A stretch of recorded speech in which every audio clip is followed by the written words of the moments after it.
So the Indiana Fever team have appeared at an NBA playoff game. They did the same thing last year, but this time they are here. And it is the entire team. And I mean, there's a little bit more hype this year because, let's be real, last year there was a little bit of hype for the Fever team, but it was really more so because of Caitlin Clark. This year there is more hype for the Fever team.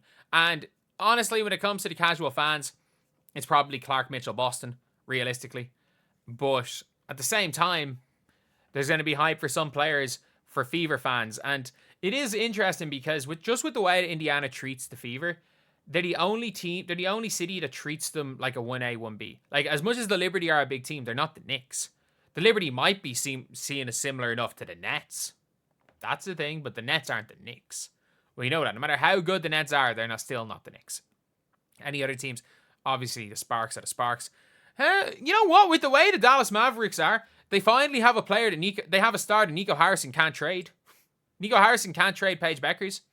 And I mean, Nico Harrison, just based on, and I'm not going to accuse Nico Harrison of anything, but just based on looking at Paige Bueckers based on every move he's made for the Dallas Mavericks, the first thing he would do is trade Paige Bueckers.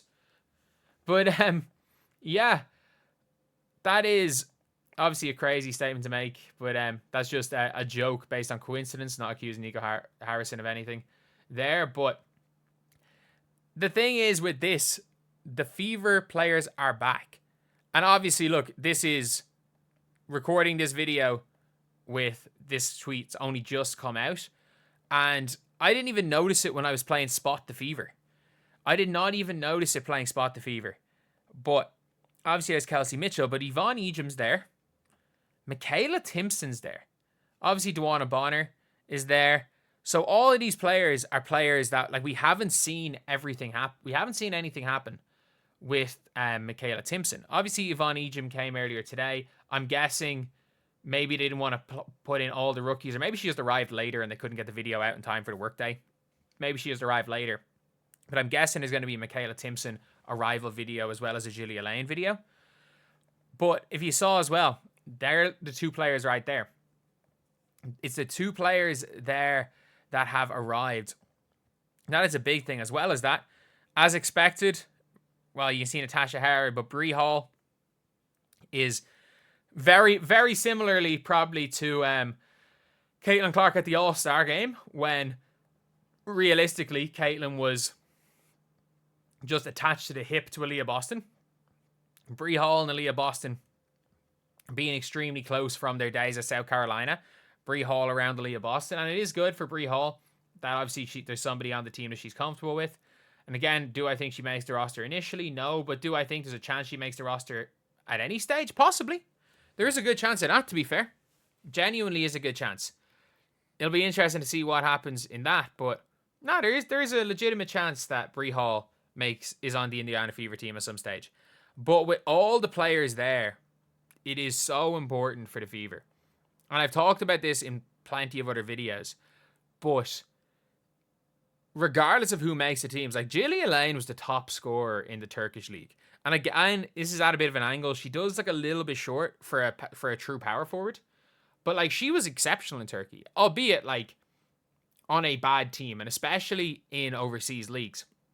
I would assume maybe it's something like similar to college, but the good stats on bad teams is like so common when it comes to overseas leagues. Like these players are everywhere. And it's like, as somebody that does coach in like low level, like, I mean, Turkish Women's League, the highest of the high outside WNBA, like someone who coaches at like in one of the lowest of the lower levels of pro ball, like there are so many guys that would be balling out for the worst teams in the league, and then the next season a top team in the league or a team in the league higher recruits them because they put up huge stats and then they average 2 points per game.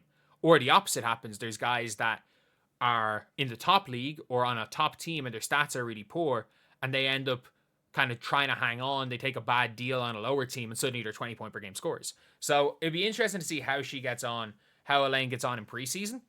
But I did think she was going to make the team over whatever rookie they brought in. But I do think Michaela Timpson might be an exception to that rule. But either way, regardless of who they bring in, regardless of which of the players makes the last roster spot, it's going to be good that whoever it is familiar with the team. And also, for whoever it isn't, you might need to sign them on a hardship. Like, the Fever might need to sign Gillia Lane on a hardship. If the Fever cut Michaela Timpson, albeit unlikely, they might need to sign her on a hardship if she doesn't get picked up. They're not. I just genuinely don't think it's going to be, she's not going to make the team. Same with Bree Hall. If she doesn't get picked up, they might either have to sign, or sorry, even in Timpson's case, or in any other cases, they might end up having to signing on a prorated rookie deal. So the only rookie that does not seem to be there, well, not rookie, new player that does not seem to be there is Jaylen Brown. I'm assuming she's still playing in Turkey. So not Turkey, Jesus, Russia. She's been very poor in Russia, but I would assume she's still there. But like, of all the players, I give her and Yvonne Ejim the same chance of making the team. I give Jaylen Brown and Ejim the exact same chance, which is almost zero. Almost zero. I'm not going to go full zero, but I'll go almost zero. I'll genuinely go almost 0% for the chance of either of those two making the team. I would say there is a 85% chance it's Michaela Timpson, a 10% chance that the last spot goes to Bree Hall, and a 5% chance it goes to Gillia Lane. That is what my predictions would be. But either way, regardless, it's still a memory that all these players won't forget. And for the fans there, obviously, I do think there's a big crossover between the Pacers and the Fever fans, because Indiana is a big sports state. Indianapolis is the city. Indianapolis is a big sports city, and Indiana as a city are trying to be like the city of women's sports. That's something that they're trying to actively go out and do.